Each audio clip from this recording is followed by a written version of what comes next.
saudaraku sebangsa dan setanah air. Kebanyakan orang mengatakan bahwa kerusakan bangsa ini disebabkan oleh rusaknya para pejabat, rusak moralnya para pejabat, keimanannya para pejabat lemah. Tapi sesungguhnya itu hanyalah salah satu atau separuhnya.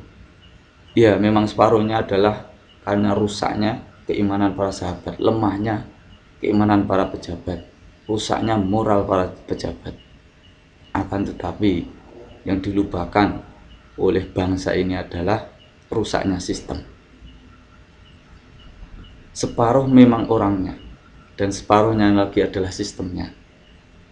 Maka saya katakan, sebaik apapun orang, kalau masuk dalam sistem ini pasti akan jadi busuk. Sebaik apapun orang, sesoleh apapun orang, masuk dalam sistem demokrasi ini, mau tidak mau harus menjadi orang yang busuk, harus mau jadi maling, harus mau jadi perampok secara legal maupun tidak legal. Jika tidak mau, mereka akan disingkirkan. Terus lantas bagaimana? Lantas bagaimana? Sekarang kita bicarakan solusi. Kalau kita hanya menghina, mencerca para pejabat, nggak selesai.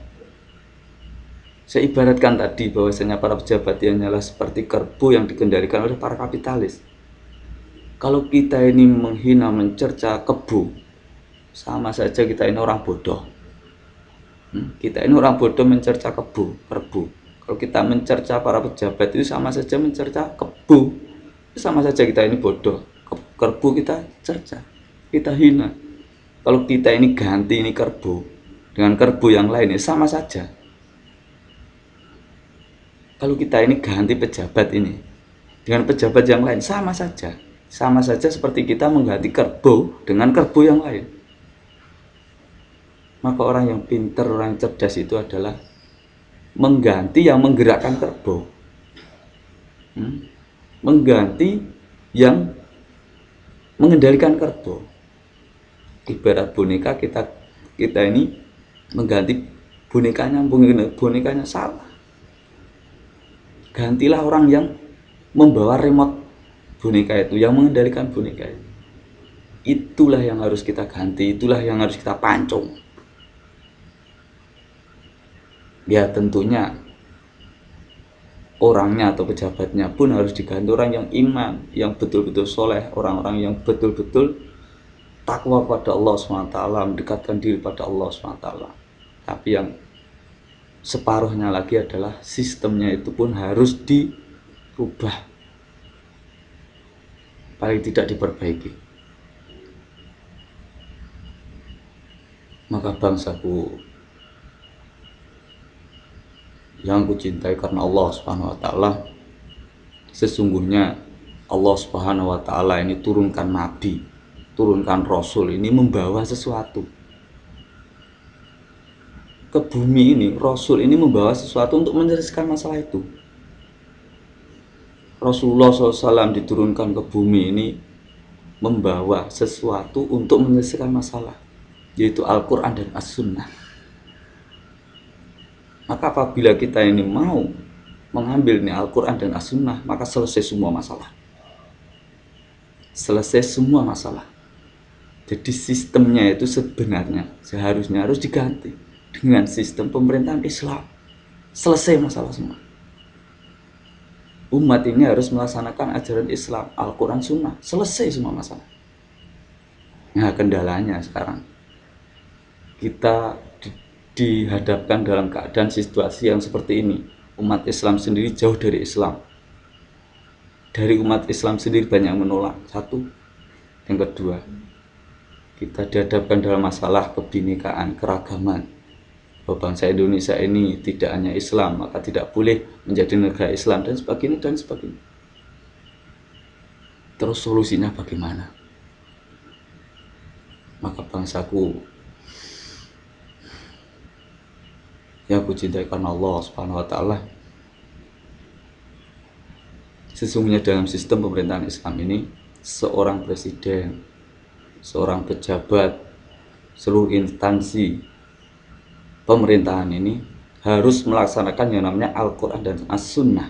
Apabila instansi pemerintahan, terutamanya adalah presidennya, tidak mau melaksanakan Al-Quran dan Sunnah atau melanggar Al-Quran dan As-Sunnah, maka seorang presiden harus diajukan ke pengadilan, diadili, diturunkan. Dan Al-Quran dan As-Sunnah ini tidak bisa dirubah-rubah. Tidak bisa dirubah-rubah. Ini adalah aturan yang baku, yang wajib dilaksanakan. Mau ya seperti ini, nggak mau ya seperti ini. Inilah dalam Al-Quran dan As-Sunnah. Ini dalam sistem pemerintahan Islam. Maka coba kita pikirkan, kita tiru bagaimana untuk mencari solusi bangsa ini. Maka para pendiri bangsa ini sebetulnya sudah sedikit meniru sistem pemerintahan Islam ini. Sedikit. Bahwasanya demokrasi kita ini bukan demokrasi liberal, bebas, sakar PD, tidak. Tapi demokrasi yang harus melaksanakan Pancasila. Demokrasi berideologi Pancasila dan harus melaksanakan Undang-Undang Dasar 45. Sebagaimana dalam sistem pemerintahan Islam. Sistem pemerintahan Islam wajib melaksanakan Al-Quran Sunnah. Dalam sistem negara kita ini wajib melaksanakan Pancasila, wajib melaksanakan Undang-Undang Dasar 45. Tapi ada kekeliruannya satu, yaitu apa? Undang-Undang Dasar 45 tidak baku, bisa dirubah-rubah. Yang merubah-rubah adalah DPR MPR. Nah, mereka merubah-rubah melalui kekuatan uang. Dikasih uang oleh para kapitalis, dirubah begini untuk kepentingan bisnis para kapitalis dan untuk kepentingan mereka. Mereka untuk mendapatkan uang. Maka seharusnya bagaimana? Seharusnya adalah Undang-Undang Dasar 45 itu harusnya baku, tidak boleh dirubah-rubah dan wajib dilaksanakan oleh presiden dan oleh instansi pemerintah lain. Apabila presiden melanggar ini Undang-Undang Dasar 45, melanggar ini Pancasila, maka presiden diajukan ke pengadilan dan diturunkan. Gak usah capek-capek demo, langsung ajukan ke pengadilan. Itu seharusnya. Tapi apa daya kita? Undang-undang sudah diamandemen untuk merampok harta kekayaan rakyat. Mereka amandemen, mereka rubah-rubah untuk merampok harta kekayaan rakyat, untuk memaling harta kekayaan rakyat.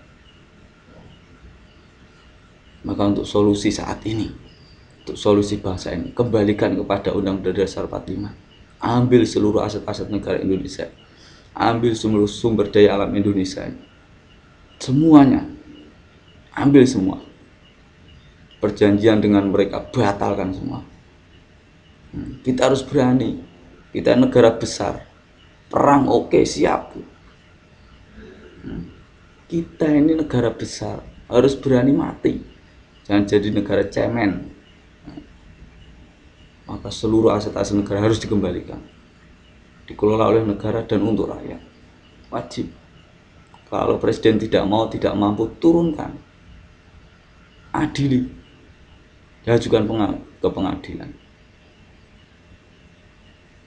Itu solusinya.